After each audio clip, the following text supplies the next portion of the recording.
साथियों, नरेंद्र मोदी की सरकार ने युवाओं का भविष्य बर्बाद करने के लिए एक नई योजना लागू की है। यानी थल सेना, नौसेना और वायुसेना में भर्ती किया जाएगा और 4 बरस बाद वे सड़क पर आ जाएंगे। धोबी का कुत्ता बन जाएंगे जो ना घर का रहता है ना घाट का रहता है। ये अग्निवीर अंबानी और अडानी के फैक्ट्रियों में चौकीदार का काम करेंगे और यही चीज नरेंद्र मोदी चाहता है।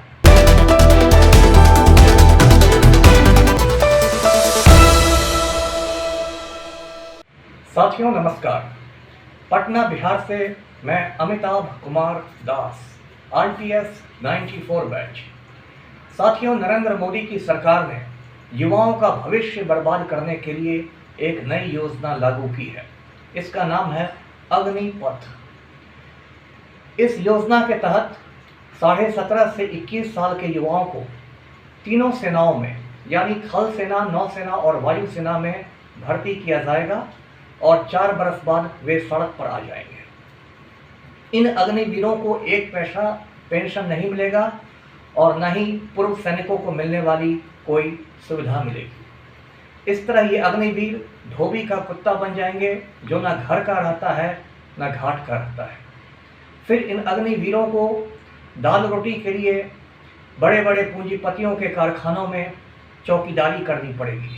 ये अग्निवीर अंबानी और अडानी के फैक्ट्रियों में चौकीदार का काम करेंगे और यही चीज नरेंद्र मोदी चाहता है। ऐसी स्थिति देश में इसलिए हुई है क्योंकि पिछले 8 सालों में नरेंद्र मोदी ने हिंदुस्तान का खजाना खाली कर दिया है और सरकार के पास न वेतन देने के लिए पैसे हैं न पेंशन देने के लिए पैसे हैं और युवाओं के भविष्य के साथ खिलवाड़ किया जा रहा है। ये सरकार कभी लोगों के घर पर बुलडोजर चलाती है, कभी युवाओं के सपने पर बुलडोजर चलाती है। आपको याद होगा हाल में रेलवे की जो ग्रुप डी की परीक्षा हुई थी, RRB NTPC की परीक्षा, उसमें भी बड़े पैमाने पर धांधली हुई थी। तो साथियों, अग्निपथ योजना का पूरे बिहार में पुरजोर विरोध होना चाहिए। हजारों युवाओं को सड़कों पर निकलना चाहिए। बस यही ध्यान रखिए कि ये विरोध शांतिपूर्ण हो, पीसफुल हो, क्योंकि जनतंत्र में हिंसा के लिए कोई जगह नहीं है। हमें हिंदुस्तान के बहादुर किसानों से प्रेरणा लेनी चाहिए। हिंदुस्तान के बहादुर किसानों ने शांतिपूर्ण आंदोलन करके नरेंद्र मोदी की सरकार को घुटने टेकने पर मजबूर कर दिया और तीनों कृषि कानून सरकार को वापस लेने पड़े।